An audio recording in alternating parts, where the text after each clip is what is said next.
എന്റെ പൊന്നു ദൈവമേ, ഈ മഴയൊന്ന് തോർന്നിട്ട് വേണം കടയിൽ പോയിട്ട് സാധനങ്ങൾ മേടിക്കാൻ. പുറത്ത് മഴയാണെന്നോ വെയിലാണെന്നോ ഒന്നും അറിയാതെ ശീതൂട്ടി ദേ രാവിലെ തന്നെ കണ്ണാടിയും പിടിച്ചിരിപ്പുണ്ടേ മേക്കപ്പ് ചെയ്യാൻ. കണ്ണാടി കിട്ടി കഴിഞ്ഞാൽ ശീതൂട്ടി പിന്നെ എന്നെ പോലെയാണ്, ഒരു ശല്യമില്ല. അത് നോക്കി എവിടെയെങ്കിലും ഇരുന്നോളും. അങ്ങനെ മഴയൊന്ന് തോർന്ന സമയം നോക്കി ഞങ്ങൾ പുറത്തു പോകാൻ ഇറങ്ങിയിരിക്കുകയാണേ. അമ്മയാണെങ്കിൽ പുറത്തു പോകാൻ ഒരുങ്ങിയപ്പോ നല്ല ഒന്നന്തരം സാരി എടുത്തിട്ട് കാലിൽ ഇതേ സിൽപ്പർ ഇട്ടോണ്ടിരിക്കുന്നു. ചോദിച്ചപ്പോ പറയാ പണ്ട് പാളയിലെ ചെരുപ്പോടെ ഇട്ടിട്ടുണ്ട്, പിന്നെ അല്ലേ സിൽപ്പർന്ന്. ഞങ്ങള് പാസഞ്ചേഴ്സിന്റെ വരവും കാത്ത് ഞങ്ങളുടെ വിമാനം ദേ ഇവിടെ ഒരുങ്ങി കുട്ടപ്പനായിട്ട് നിപ്പുണ്ടേ. ഓ ഭാഗ്യം, സൈഡ് സീറ്റിൽ ആരും കേറിട്ടില്ല, എനിക്ക് ആദ്യം കയറാം. മഴ പെയ്ത് വീടിന്റെ 4 സൈഡിലും വെള്ളപ്പൊക്കം ആയിട്ടുണ്ട്. ഇനിയിപ്പോ നനയ്ക്കാനും കുളിക്കാനൊന്നും പുറത്തു പോകേണ്ട ആവശ്യമില്ല. അങ്ങനെ അച്ഛൻ പൈലറ്റ് വിമാനം 100 പറപ്പിച്ച് നേരെ ആയൂരുള്ള കടയിൽ ചെന്ന് നിർത്തിയിട്ടുണ്ട്. കടലയും പയറും പരിപ്പും എല്ലാം പല കളറിലും പല രൂപത്തിലും ദേ ഇവിടെ എങ്ങനെ നിരന്നിരിപ്പുണ്ട് കേട്ടോ. നമ്മുടെ പിന്നെ ഇതൊന്നും വാങ്ങിക്കാൻ പൈസ ഇല്ലാത്തോണ്ട് ആ ഭാഗത്തേക്കേ മൈൻഡ് ചെയ്യണ്ട. വീട്ടിൽ അരി ഇല്ലെങ്കിലും വേണ്ട ഈ സാധനം വേണം, പഞ്ചസാര. ചക്കിച്ചേച്ചിയുടെ ആട്ട, ആ ആട്ടയല്ല ഗോതമ്പ് പൊടി, അത് 1 കിലോ എടുത്തിട്ടുണ്ടേ. ഏലക്കൊക്കെ എന്താ വില അവിടെ ഇരിക്കട്ടെ. അമ്മയ്ക്ക് ഇടയ്ക്കിടയ്ക്ക് രസം വെച്ച് ഞങ്ങളെ പറ്റിക്കാൻ വേണ്ടിട്ട് ദേ 1 കിലോ പുളി എടുത്തിട്ടുണ്ടേ.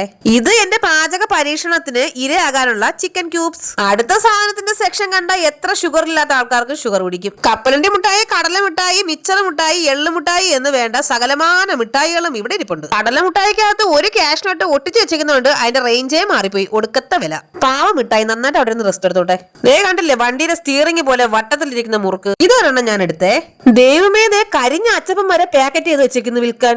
അപ്പോഴാണ് അമ്മ പറഞ്ഞത് ഈ പെണ്ണ് നാട്ടുകാരുടെ അടി മൊത്തം വാങ്ങിച്ചത് റാഗിയുടെ അച്ചപ്പോണെന്ന്. ദേ ഇങ്ങോട്ട് നോക്കി നമ്മുടെ പണ്ടത്തെ വട്ട ബിസ്ക്കറ്റ്. അടുത്ത പരിപാടി ഈ സാധനങ്ങൾ കയറ്റിയ BMW അപ്പുറം ഇപ്പുറം ഗ്ലാസുകളിലൊന്നും തട്ടാതെ കൗണ്ടറിൽ എത്തിക്കണം എന്നുള്ളതാണ്. സാധാരണ ഈ വണ്ടി ഓടിക്കാൻ എന്റെ അസിസ്റ്റന്റ് ആയ മോൻ ഉണ്ടാവേണ്ടതാണ്, പക്ഷെ ഇന്ന് അവൻ വന്നില്ല കേട്ടോ. അങ്ങനെ ഞാൻ സ്വന്തമായിട്ട് ഡ്രൈവിംഗ് ചെയ്ത് പോയിക്കൊണ്ടിരുന്നപ്പോഴാണ് ദേ മാഗി സെക്ഷൻ. ഇപ്പൊ ഈ മാഗിയും പാസ്ത എല്ലാം ഉണ്ട്. എന്റെ ദൈവമേ, ഇത് അവനല്ലേ? ഇനി ഇവിടെ നിന്നാ ശരിയാവൂല മക്കളെ. വരുന്ന വഴിക്ക് ഒരു ഗ്ലാസ് ചായയും ചില്ല് കൂട്ടിൽ നല്ല കൂർക്കം വലിച്ച് കിടന്നുറങ്ങിയ രതീഷ് ഏട്ടനെ വാങ്ങിച്ചിട്ടുണ്ട്. ദേ ഈ സ്ഥലം നിങ്ങൾക്ക് ആർക്കെങ്കിലും ഓർമ്മയുണ്ടോ? ഇവിടെ വെച്ചിട്ടാണ് നമ്മളൊരു ഷോർട്ട് വീഡിയോയില് മാങ്ങ പറിച്ച് കാണിച്ചത്. എന്നും പറഞ്ഞ് ഇപ്പൊ ഇവിടെ മാങ്ങ പറിക്കാൻ ചാടി ഇറങ്ങിയാൽ പിന്നെ പോകുന്നത് അറബിക്കടലിലായിരിക്കും. എനിക്ക് പിന്നെ പണ്ടേ നീന്തൽ അറിയാന്ന് പറഞ്ഞപ്പോ അമ്മ പറയാണ് അറിയാം വെള്ളത്തിന് അടിയിലോട്ട് നീന്താനെന്ന്. എല്ലാം കഴിഞ്ഞ് വീട്ടിൽ വന്ന് അമ്മ മീൻ വെട്ടൽ പരിപാടിയിലാണ്. അപ്പൊ നമ്മുടെ ചാനൽ എല്ലാവരും സബ്സ്ക്രൈബ് ചെയ്ത് സഹായിക്കണേ. ഇന്നത്തെ വീഡിയോ ഇത്രയേ ഉള്ളൂ. ടാറ്റാ.